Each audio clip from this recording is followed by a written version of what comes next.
Selamat pagi para netizen dimanapun kita berada, salam inspirasi bagi kita semua. Ya, Menkau yang baru, ya pengganti dari Sri Mulyani begitu, double blunder. Ini sangat tragis bro. Ya, kenapa anaknya juga mengomentari seperti itu, dianggap bahwa Sri Mulyani begitu kan ya, dianggap sebagai agen CAI dan sebagainya begitu. Jadi saya kira ini blunder banget begitu. Apalagi mengomentari soal tuntutan ya 17 plus 8. Itu kan suara sebagian kecil.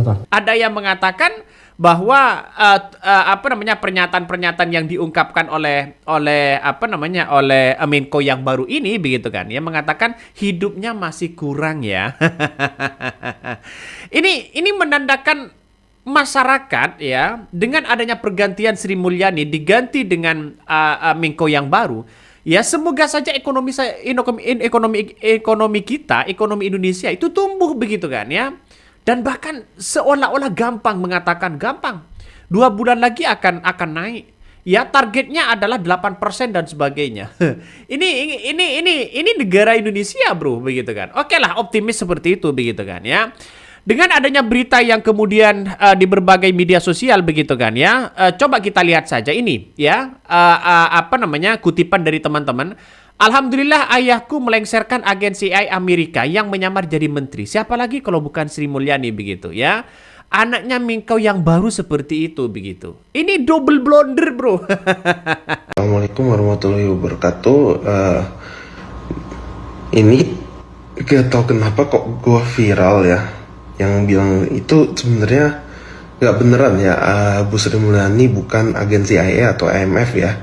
Itu gue hanya bercanda sama temen gue di Instastory, tapi nggak tahu ada yang goreng kayaknya ya. Jadi viral. Tapi aku klarifikasi nih, itu tidak benar. Itu hanya jokes yang diberikan kepada teman-teman aku terhadap Ternak Mulyono lah. Gue bilang agen CIA ya, Ternak Mulyono. Nah, ini ada yang goreng kayaknya guys. Jadi ya udahlah. Dan aku mohon maaf, dan itu tidak benar sama sekali ya. Wassalamualaikum warahmatullahi wabarakatuh. Jadi jangan-jangan ini menjadi beban kepada Presiden Prabowo begitu kan. Anaknya jadi beban ya. Terus bapaknya juga jadi beban. Karena kita lihat saja mengurus keuangan Indonesia itu begitu, tidak semudah membolak-balik telapak tangan. Saya kira Sri Mulyani berapa kali jatuh bangun. Hampir 10 tahun lebih begitu kan. Jadi kalau toh pada hakikatnya ada menteri yang baru ini ya, seolah-olah menurut saya pribadi menunjukkan kesombongan yang sangat luar biasa. Ya kita tunggu saja actionnya bagaimana. Tapi kalau bisa mengatasi sampai 6%, ya 7% lah ya. 6, 7, 8% itu hebat begitu. Hebat sekali begitu. Malah mengomentari soal demo begitu kan. Ini kan ngeri-ngeri sedap. Coba ya mengomentari begini, saya belum mempelajari itu tuntutan 17 plus 8, tapi ya bisikal begini itu kan suara sebagian kecil rakyat kita. Kenapa? Mungkin sebagian ngerasa ya keganggu hidupnya masih kurang. Ini kan pernyataan yang menurut saya pribadi tidak perlu diungkapkan kepada publik. Dan pada akhirnya apa? Desakan dari masyarakat dan mahasiswa untuk mencopot Menko yang baru. Masa iya? Baru dilantik satu hari tiba-tiba besoknya mau dicopot. Ini banyak tuntutan yang mau dicopot begitu kan. Jadi pada akhirnya ini blunder bro. Sangat blunder ya. Jadi baru dilantik menjadi Menko saja begitu kan ya. Purbaya ini ya dan anaknya sudah offset ya. Sudah offset. Jadi saya kira pejabat-pejabat negara itu tidak perlu mengomentari hal-hal seperti itu. Bayangkan dengan kata-kata yang menurut saya pribadi dianggap tidak baik begitu kan. Apalagi klarifikasi soal pembenaran kepada dirinya. Ciri orang miskin yang sering gue temuin, yang pertama crab mentality, udah jelas. Kalau ada orang sukses, mereka pasti benci, iri, dengki, sinis, dan pingin ngajak mereka balik ke golongan mereka. Yang kedua adalah munafik. Harta tuh nggak dibawa mati. Tapi kan bisa harta dibawa mati. Di Islam aja bisa kok disumbangin caranya. Nah itu munafik yang kedua. Yang ketiga itu rasis. Orang miskin biasanya rasis terhadap satu sama lain. Lo kalau misalnya ke BCA prioritas nih, kayak gue nih BCA prioritas ya, kartu gue ya. Lo kalau datang ke kantornya, lo nggak peduli orang tuh mau kulit lu ungu kayak hitam kayak matanya melotot sipit, gak peduli mereka. Mereka peduli ya hanya pelayanan. Dan yang terakhir yang paling susah dibasmi adalah mental ngemis. Ya, anaknya Mingko Purbaya ini begitu mengklarifikasi soal bagaimana menuduh begitu kan. Ya, dugaannya menuduh soal si AI Amerika dan sebagainya begitu. Saya kira ini menandakan bahwa songong juga begitu kan ya. Anaknya sebagai Mingko itu seharusnya tidak boleh sombong seperti itu. Menunjukkan menunjukkan ATM-nya yang luar biasa ya.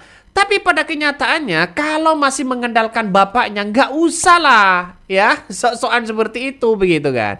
Ini masyarakat Indonesia justru dengan adanya seperti ini menjadi beban. Ya, menjadi beban kepada Presiden Prabowo, bapaknya juga menjadi beban kepada Presiden Prabowo. Kenapa? Karena terlalu melontarkan dengan optimis yang sangat luar biasa. Oke lah, optimis nggak ada masalah begitu. Tapi perlu diingat, Sri Mulyani kurang pinter apa? Di negara kita kurang pinter apa? Kalau mungkin jalan lurus oke-oke aja begitu kan ya. Tapi jangan sampai ini blunder lagi. Ngeri kalau blunder ini, Bos. Ngeri sedap begitu kan ya.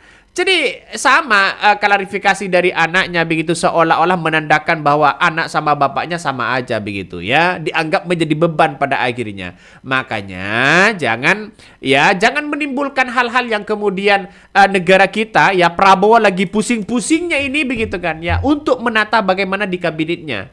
Ya di kabinet Prabowo itu sendiri begitu kan. Jadi saya kira dengan adanya tuntutan dari Purbaya ini, dari masyarakat ini, soal 17+8 itu yang mengatakan bahwa Purbaya mengatakan sebagian kecil rakyat yang merasa hidupnya kurang, ini kan menandakan blunder yang sangat-sangat luar biasa, ya. Double blunder, sangat-sangat blunder begitu kan, ya. Offset, ya. Bahasa sekarang offset. Jadi ini masyarakat Indonesia jangan lagi disakiti dengan hal-hal seperti itu begitu. Pasti ya nanti akan muncul narasi-narasi demo dan sebagainya. Bisa saja begitu kan. Coba bayangkan dalam segi pernyataannya dia mengatakan begini ya. Ini sudah banyak yang komen soal itu yang dicap sebagai sombong begitu kan ya. Diakui bahwa ekonomi kita ada perlambatan ya, beda dengan omon-omon ya. Mau bikin cepat dalam waktu tersingkat. Pertama kejar 6-7% pertumbuhan, lalu menuju 8% dengan mesin privat dan fiskal. Jadi artinya apa? Saya kira Purbaya ini masih belum berpengalaman soal privat and fiskal. Ya, dengan adanya seperti ini Sri Mulyani juga kena dampaknya di situ begitu. Selama ini ada perlambatan ekonomi yang karena berbagai hal. Dan keributan demo-demo itu sebetulnya karena sebagian masyarakat mungkin ngerasa ekonomi melambat dan tertekan. Nah sekarang kita balikan dengan cepat. Dalam seminggu 2 minggu pasti akan balik. Kalau IHSG anjlok biasa mungkin takut. Saya bilang bertapa kita capai yang 8% itu. Dia bilang jangan lama-lama secepatnya. Ya kita cobalah. Ini kapan disampaikan Presiden? Kalau sebagai ekonom ya tahun ini 8% mungkin agak sulit. 2 tahun 3 tahun ke depan ada peluangnya dicapai. Begini yang penting gini, kita balikin arah ekonomi yang melambat menjadi lebih cepat dulu. Let's say ke arah 6% lebih dalam waktu tidak terlalu lama. Habis itu kita bangun yang lain biar pertumbuhannya bisa lebih cepat lagi. Jadi optimis Pak untuk kenaikan itu tersebut Pak? Optimis. Jadi masa depan kita akan cerah. Domestic demand kita kuat. Asal kita kendalikan dengan baik, kita bisa tumbuh dengan baik. 90% domestic demand. Masa kita takut? Apalagi globalnya nggak jelek-jelek amat sekarang. Kalau sebenarnya gini, Anda banyak menyaksikan kan apakah angka triwulan kedua pertumbuhannya betul 5,12%, itu betul sekitar segitu. Tapi sejak bulan Mei, Juni, Juli, Agustus kesini ada indikasi ada sesuatu yang nggak lancar sehingga ekonomi cenderung melambat di triwulan ketiga. Itulah makanya ketika ada demo sedikit orang gampang terpacu. Itu jadi fondasinya sebetulnya ada faktor ekonomi juga. Itu salah satu indikator yang utama. Kalau orang kerjanya banyak, ini banyak duit, ngapain dia mau capek? kira-kira itu. Tapi ini dalam level yang baru awal. Jadi nggak usah takut. Kita punya senjata cukup banyak, uang cukup banyak, hanya belum dibelanjakan secara optimal. Jadi saya kira ya dengan Nah, kalau Anda berdoa bisa lah. Tapi itu bukan suatu yang mustahil dan itu mesti yang dikejar. Kenapa? Kalau tumbuh 5 terus, kita nggak bisa jadi negara maju. Untuk negara maju itu kayak Jepang, Korea, Cina, ada periode yang panjang tumbuhnya double digit. 8% kelihatannya optimis, terlalu optimis. Tapi kalau didesain dengan baik, masih bisa. Karena selama 20 tahun terakhir ini, mesin kita timpang. Zaman Pak SBY, di depan Pak. Zaman Pak SBY yang jalan mesin private sector lah kira-kira. Dengan kredit tumbuh cepat, tapi pemerintahnya belum optimal. Zaman Pak Jokowi, pemerintahnya bangun infrastruktur di mana-mana, private sektornya agak mati, kreditnya hanya tumbuh 7% rata-rata. Nah, ke depan kita akan hidupkan dua-duanya. Jadi dengan itu 6-7% nggak terlalu susah. Dua-duanya maksudnya swasta dan pemerintah? Swasta dan pemerintah. adanya Mingkau yang baru, nampaknya Prabowo semakin pusing ini. Semakin pusing sana sini begitu kan ya. Masa iya ya anaknya juga mengatakan bahwa menyindir Sri Mulyani begitu kan soal bagaimana agen CIA Amerika, kok bapaknya sendiri masih minta bantuan kepada Sri Mulyani begitu kan. Ya perlu bimbingan-bimbingan yang sangat luar biasa. Ya ini salah satunya komentarnya adalah Menteri Keuangan Purbaya Yudi Srewa mengaku kaget saat melihat pemberitaan yang mengutip pernyataannya. Ia pun menyampaikan permintaan maaf ya.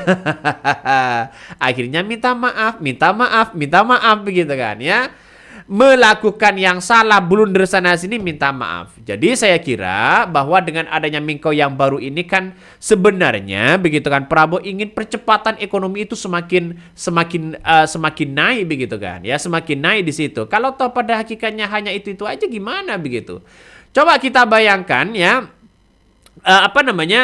Menteri Keuangan yang baru dilantik ini Purbaya ini begitu mengatakan fenomena indeks ya harga saham gabungan atau IHSG begitu kan anjlok merupakan hal yang biasa setelah reshuffle katanya begitu kan ya. Apakah nanti akan naik lagi atau bagaimana? Tapi menandakan dengan seperti ini kan masyarakat justru memberikan tantangan dari awal begitu. Kalau toh pada akhirnya melebihi dari Sri Mulyani, oke lah mengapresiasi yang sangat luar biasa. Tapi rekam jejak atau prestasi justru Sri Mulyani yang menjadi kekuatan ya, pinterlah begitu dibandingkan dengan dengan Purbaya ini begitu, segi pengalamannya. Nggak tahu lagi begitu. Kalau Purbaya ini tegak lurus bersama dengan Prabowo tanpa intervensi apapun, saya kira juga bisa. Saya kira ini juga bisa begitu kan. Artinya ekonomi juga tumbuh dan sebagainya begitu. Tapi sekarang sudah desakan-desakan yang sangat luar biasa begitu kan. Desakannya sangat luar biasa. Kalau ya saat Menteri Keuangan Purbaya sebut IHSG bisa tembus 36.000, ya gas saja begitu kan.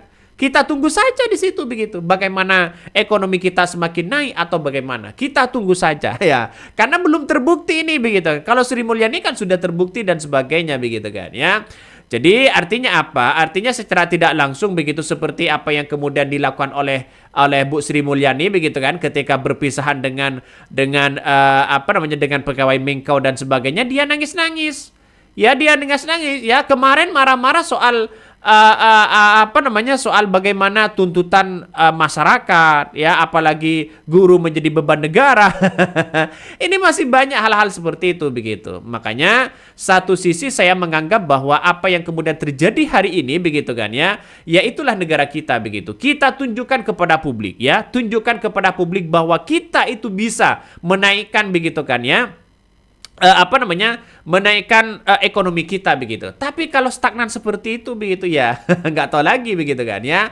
Setelah Purbaya ini banyak yang kemudian dikritik habis-habisan dan sekarang juga ya meminta maaf soal omongannya bahkan mengatakan permintaan maaf. permintaan maaf dan atas kesalahan-kesalahannya.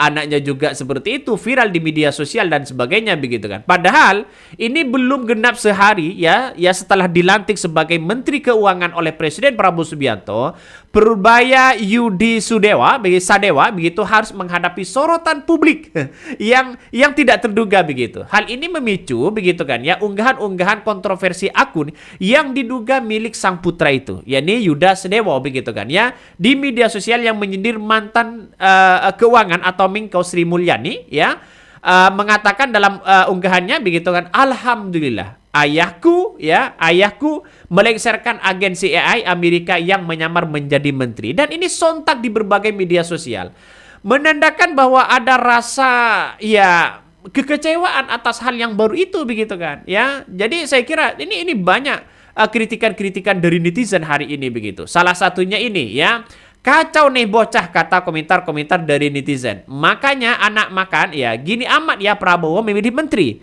Ya copot katanya netizen ya. Padahal beberapa pertemuan kemarin begitu kan ya, sudah berfoto dengan Sri Mulyani, berfoto dengan Prabowo dan sebagainya begitu kan ya. Ini ternyata dia sendiri pernah foto bareng sama Sri Mulyani. ini banyak sekali komentar-komentar dari netizen begitu kan ya. Ini tipikal anak sang rangkaya ya, orang kaya seperti itu katanya begitu. Dari tekstur tubuhnya orang kaya. Ya walaupun kaya tidak perlu diungkapkan kepada publik. Kalau kekayaannya itu masih yang didapatkan itu dari bapaknya dan sebagainya begitu. Dan herannya lagi mengatakan Menko Purbaya mengatakan 17 dan 8 itu adalah tuntutan sebagai kecil rakyat yang merasa hidupnya kurang. Bayangkan sekarang ini. Coba kita analisa begitu kan. Baru dilantik saja sudah seperti itu. Bagaimana kalau sudah yang lama? Tapi saya berharap optimis itu ya, ekonomi kita itu semakin naik. Ya tidak hanya 7%, kalau bisa ya 10%. Tapi nampaknya ya mustahil begitu kan ya, kalau masih hal-hal seperti itu begitu. Coba bayangkan, negara kita apa yang masih kurang? Ya, kekayaan alam kita sangat luar biasa. Kita bayar tol kita cash, beli Pertamina kita cash, ya, beli LPG kita cash, semuanya serba cash. Beli token kita, log token listrik kita begitu. Kalau belinya 100.000 dapat berapa? Sekitaran 70.000. 30.000-nya kemana begitu kan? Itu yang mesti kita lihat juga begitu. Kalau katakanlah begitu kan, dapat subsidi ya saudara-saudara kita begitu kan, yang tidak mendapatkan subsidi misalnya 150 juta orang, ya kalikan 30 saja begitu, sudah berapa begitu? Itu satu token ya, satu sel listrik. Bagaimana dengan yang bayar pajak begitu kan? Ya, beli Pertamina kena pajak misalnya. Beli apa-apa kena pajak. Ya kemana? Kok masih kurang? Ya uang kita, uang negara kita kok masih kurang, ada apa begitu? Pasti ada kesalahan-kesalahan dalam prosedur itu begitu. Makanya Prabowo harus membersihkan orang-orang itu begitu kan ya. Harus membersihkan orang-orang itu. Siapapun yang kurusi kita rampas asetnya, itu lebih baik begitu kan. Nih, kompak bener ya bapak sama anaknya blunder. Ini komentar-komentar salah satu netizen, banyak sekali pro dan kontra begitu kan. Dan pada akhirnya orang akan melihat juga begitu pernyataan-pernyataan seperti ini begitu kan ya. Jadi inilah komentar-komentar netizen. Ini baru jadi Menko Purbaya langsung komentari tuntutan 17+8. Iya, saya kira nggak kaget ya. Indonesia itu memang jagonya omon-omon. Ya, siapapun yang jadi pejabat soal ini pasti akan diberantas. Salah satunya juga Budi Ari. Ketika menjadi Menteri Kominfo pada waktu itu begitu kan, yang mengomentari, wah judul akan ditindaklanjut. Ya, malah dirinya dituduh ada dugaan bahwa minta 50% dari itu begitu. Ini kan ngeri-ngeri sedap pada akhirnya. Jadi artinya apa? Artinya bahwa negara kita krisis moralitas. Krisis ya dengan adanya kepercayaan dan kejujuran. Yang ada apa? Omon-omon. Ya kita akan buktikan aja.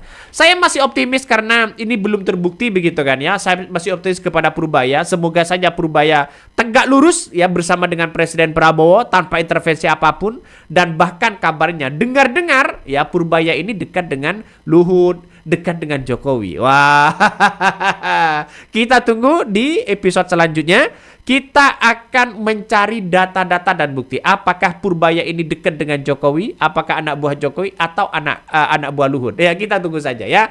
Mungkin itu yang kami sampaikan. Tonton terus di channel Hodari Podcast Rakyat ini. Jangan lupa di subscribe.